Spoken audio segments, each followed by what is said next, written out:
आपको ग्रामीण भारत के हम दर्शन कराने वाले हैं। एक तरफ देश 26 जनवरी का उत्सव मना रहा है और वहीं दूसरी तरफ कड़क की टीम निकली है ग्राउंड पर।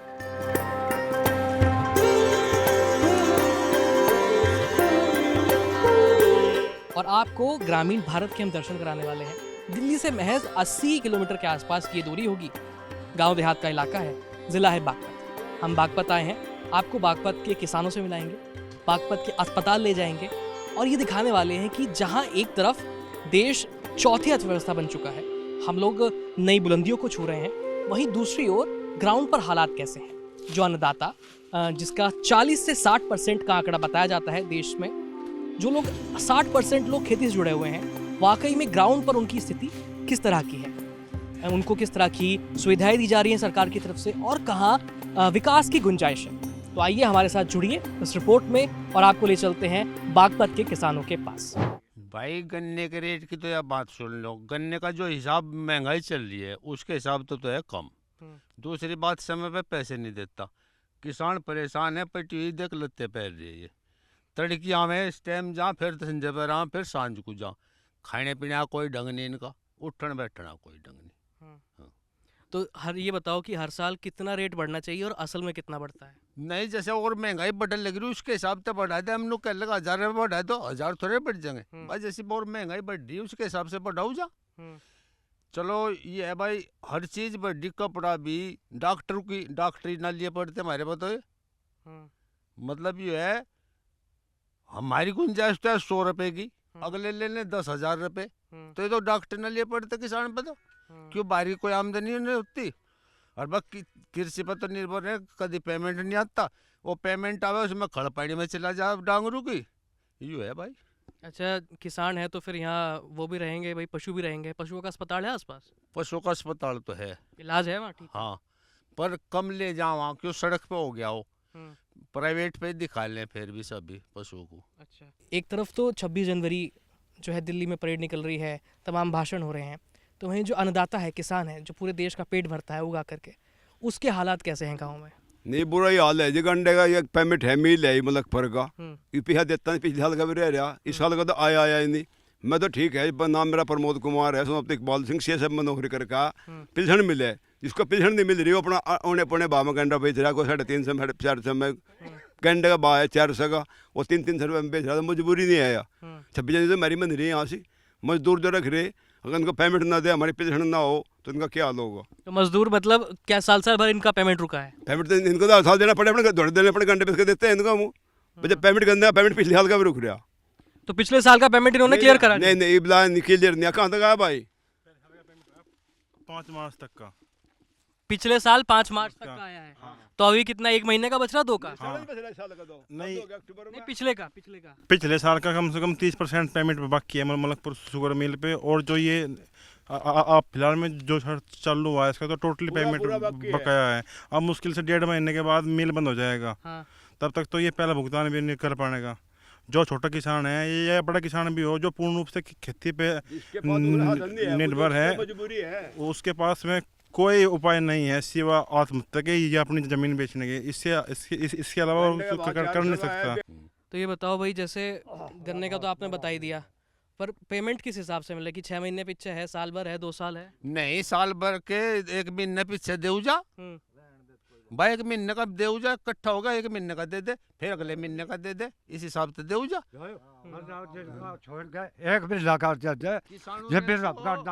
गन्ना बोना भी कम कर दिया, क्यों, इसका मन नहीं मानता इसमें, 1 साल के लिए पैसा रुक जाए इसका। ये तो मजबूरी में है, थोड़े खूड है यहाँ, जमीन भी तो बहुत थोड़ी है, इसमें के कर ले आदमी, पशु का चारा करे, गन्ना करे, के करे, और इसका ही पैसा नहीं मिल पाता, तो मजबूर है किसान। फिर भी मतलब पेमेंट आता कब है?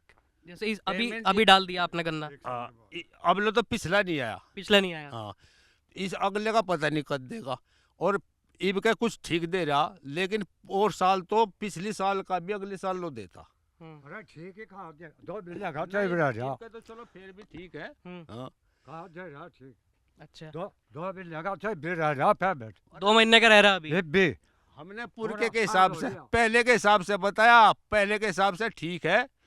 और आगे भी इसी ढाल चलता रहा ना तो जैसा फसल के लास्ट में और 1-2 महीने पीछे इस साल का भी दे दो तो कोई दिक्कत नहीं। तो जैसे एक एक साल में पेमेंट आ रहा है तो फिर खर्चा कैसे चलता है घर का? खर्चा कोई दूध बेच के चला रहा, कोई फैक्ट्री में बालक भेज के चला रहा, और कहीं तो चला रहा। कहने को अंदाता है। कहने को अंदाता है, कुछ भी ना दाता है तो भगवान मालिक है।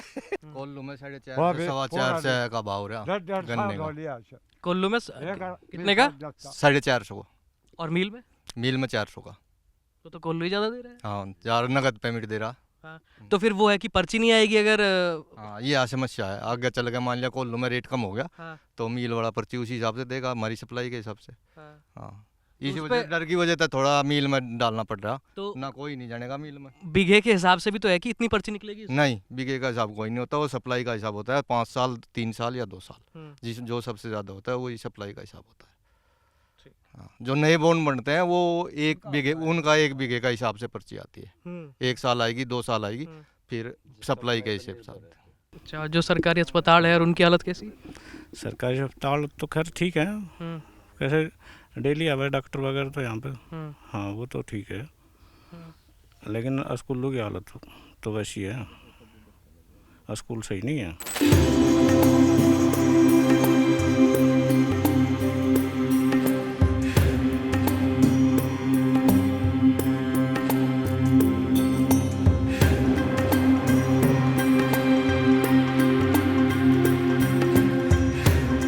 तो वैसे चैलेंजेस क्या क्या आते हैं आपको, क्योंकि आप रूरल एरिया में पोस्टेड हैं, और अगर सिटी के कंपैरिजन में देखा जाए तो यहाँ पर आपको किन चीज़ों के मतलब कमी महसूस होती है? ऐसा कमी तो कुछ दिखता नहीं है, मतलब इन हॉस्पिटल जो गवर्नमेंट के तरफ से जो फैसिलिटी है, पर्सनल लाइफ में अगर हम जाए तो वो अलग चीज़ है, वो तो खैर कंपैरिजन करने लायक नहीं है कि हम दिल्ली से कंपैरिजन कर ले और लखनऊ को करेंगे तो चैलेंजेस भी डिफरेंस ज़्यादा नज़र आएगा। हालांकि गवर्नमेंट ने तो बहुत काम किया है, रूरल एरिया में भी छोटे छोटे हॉस्पिटल्स खोले हैं जिसको आज आयुष्मान आरोग्य मंदिर हम बोलते हैं, जिसमें हमारे यहाँ सामुदायिक स्वास्थ्य अधिकारी होते हैं। लेकिन जैसे हमारे हॉस्पिटल्स में जो है स्टाफ नर्स की कमी है, पॉपुलेशन रेशियो के अकॉर्डिंग जो पेशेंट लोड के अकॉर्डिंग जो है वो उसकी पर ध्यान देना चाहिए। अच्छा, अभी जहाँ हम बैठे हैं तो हमारे साथ अभी फीमेल डॉक्टर्स भी मौजूद हैं, तो एक बार इनसे बात करते हैं कि एज अ फीमेल डॉक्टर यहाँ पर किस तरह के वो मरीज़ टैकल करती हैं, महिलाओं को ज़्यादातर किस तरह की समस्याएं रूरल एरियाज़ में देखने को मिलती हैं। मैम, पहले अपना परिचय दीजिए और फिर हम आगे बात करते हैं। डॉक्टर जीनत कौसर। जी मैम, ये बताइए कि एग्जैक्टली इस इलाके में या रूरल एरिया में आपको किस तरह की फ़ीमेल पेशेंट्स मिलती हैं, जिसमें किस तरह का बीमारी का आप टेंडेंसी देख रहे हैं? Mainly anemic and multiple abortions and multigravida. These are the HRP cases. So we see these mainly and इसी वजह से प्रॉब्लम्स आती हैं। अनीमिया मेनली तो हीमोग्लोबिन लो जो होता है तो वो बहुत ज़्यादा मिलती हैं हमें। Maybe poverty level because of that also can be set, because of that they having hemoglobin, low hemoglobin. जी। तो यही चीज़ें हैं। अच्छा मैम, लो हीमोग्लोबिन होना ये बहुत ही वाइड स्प्रेड हमने देखा है चीज़ें कि महिलाओं में होता है, तो उसको टैकल करने के लिए सरकार की तरफ से क्या हो रहा है? करने के लिए सरकार ने बहुत से इवन चलाए हैं अपने programs also, and he has given like in a month 4 days of the HRP day, that is called PMSMA day. तो इन दिनों में लाइक फर्स्ट उन्होंने बाकायदा एक डेट्स दे दिया है, जैसे 1st and 9th and 16th and 24th of ये दीज डेज हर महीने के पूरे ईयर में एवरी टाइम हेल्ड होते हैं एट CSC लेवल। वहाँ पे सरकार ये कहती है कि आप अल्ट्रासाउंड के लिए भी प्रोवाइड किया गया है and find out the HRP cases, तो उनको उस लेवल पे ट्रीट किया जाता है। आयरन सुक्रोज दिया गया है, तो हम लोग उनको जो हमारे अंडर में आते हैं, जैसे हम उनको टैकल कर सकते हैं 7 ग्राम अगर है तो we give them an injectables to raise the hemoglobin. अगर उससे लो जाता है then we have to refer it for the blood transfusion, that is at district level.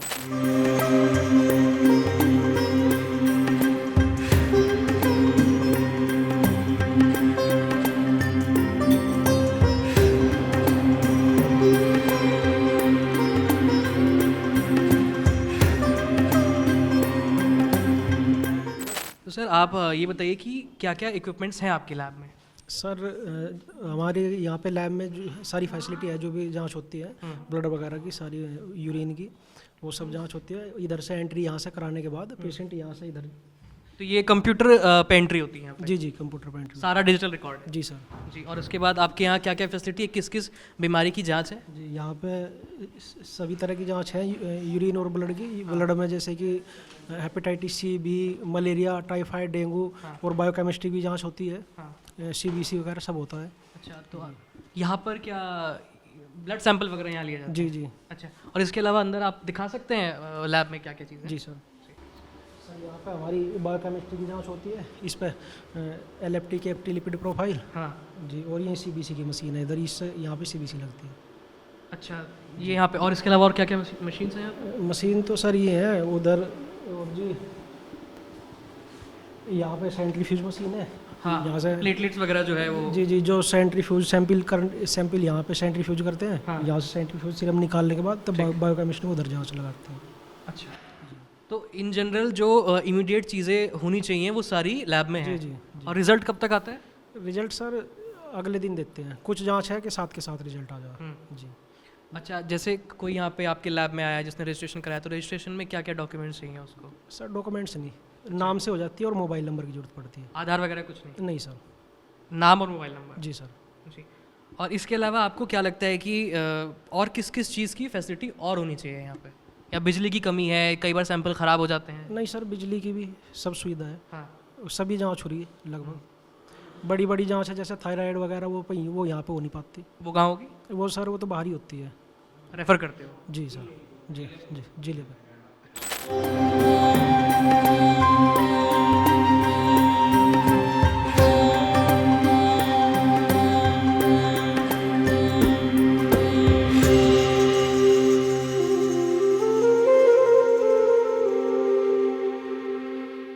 आपके जो बच्चे हैं, ये बताइए कि वो बच्चे भी खेती में आगे कंटिन्यू करेंगे या बच्चे नौकरी की उसकी तरफ चल रहे हैं? नहीं, आप ही बता दो। बच्चे नहीं कर रहे हैं जी, बच्चे खेती के अलावा है ही नहीं जी, नहीं कोई खेत में बच्चे को ले जाता। ऐसा क्यों?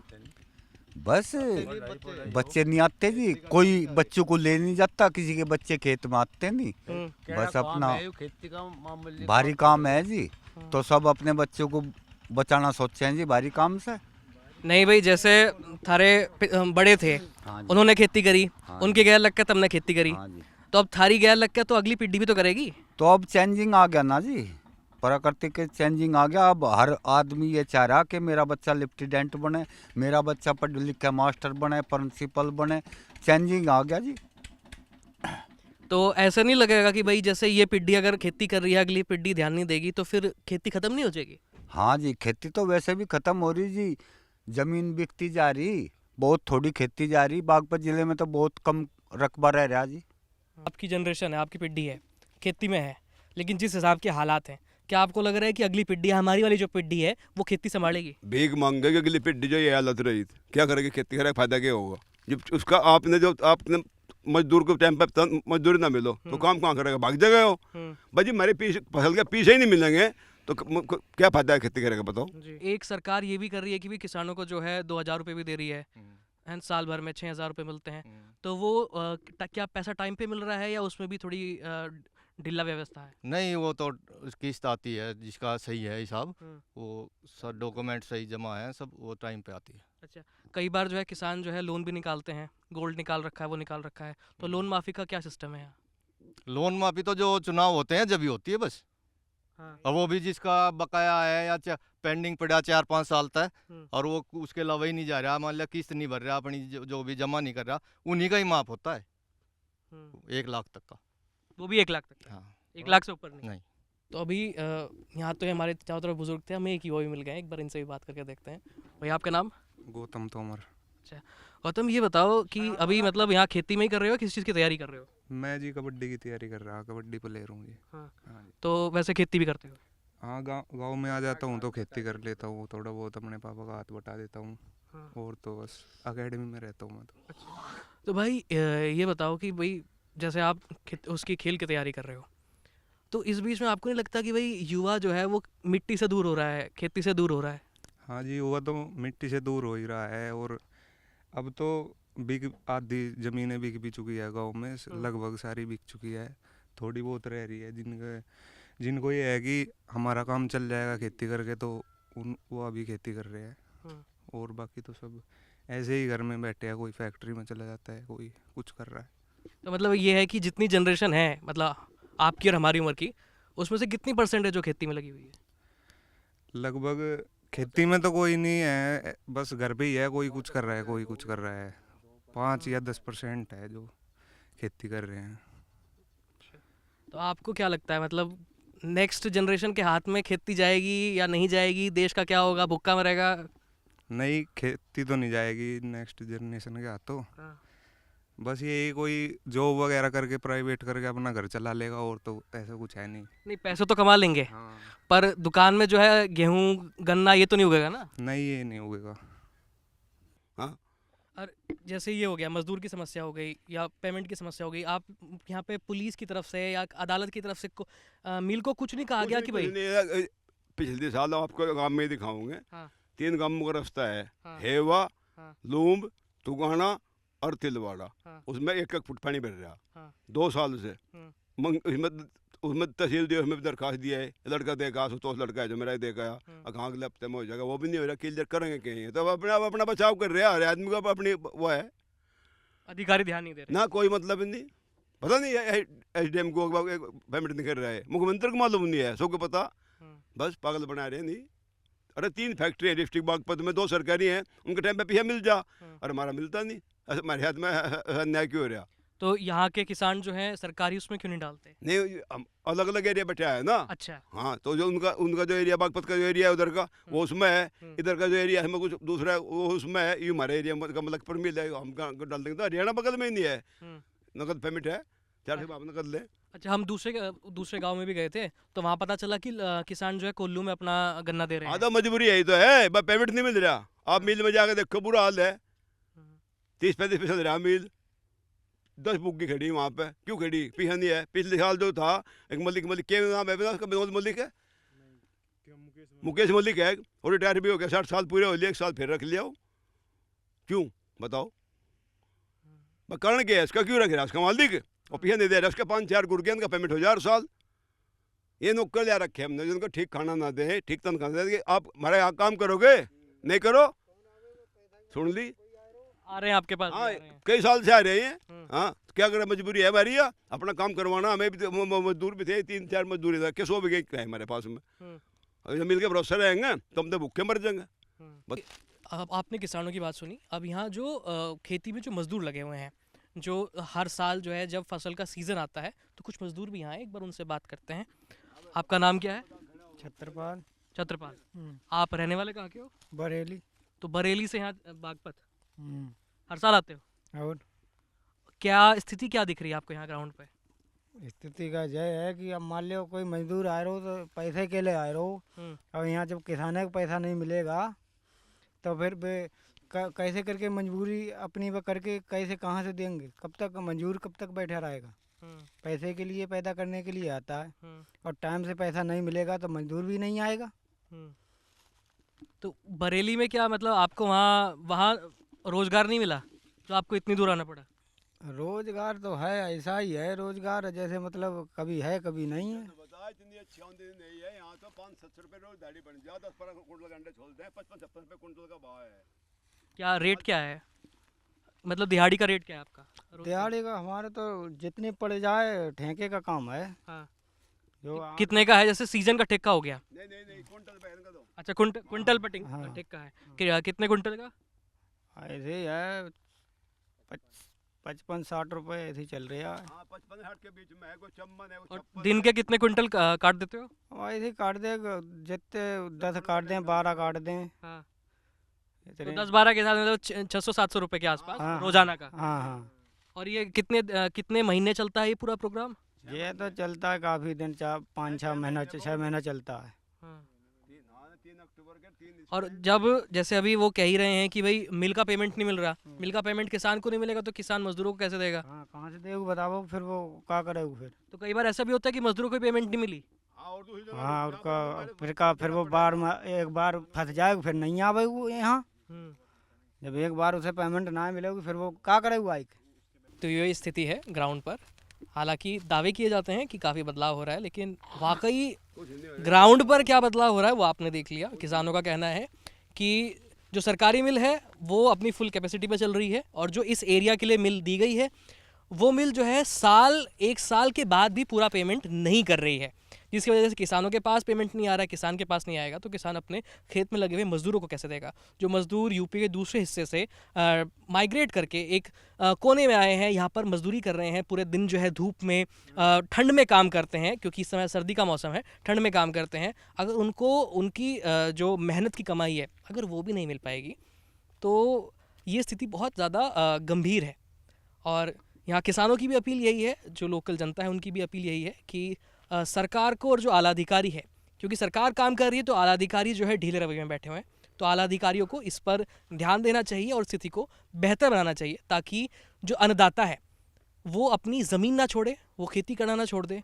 और अगर अन्नदाता ने खेती करना छोड़ दिया तो शायद हमारे देश में अन्न की कमी पड़ जाएगी। फिलहाल इस खबर में इतना ही। देखते रहिए कड़क। मेरा नाम है आयुष। धन्यवाद।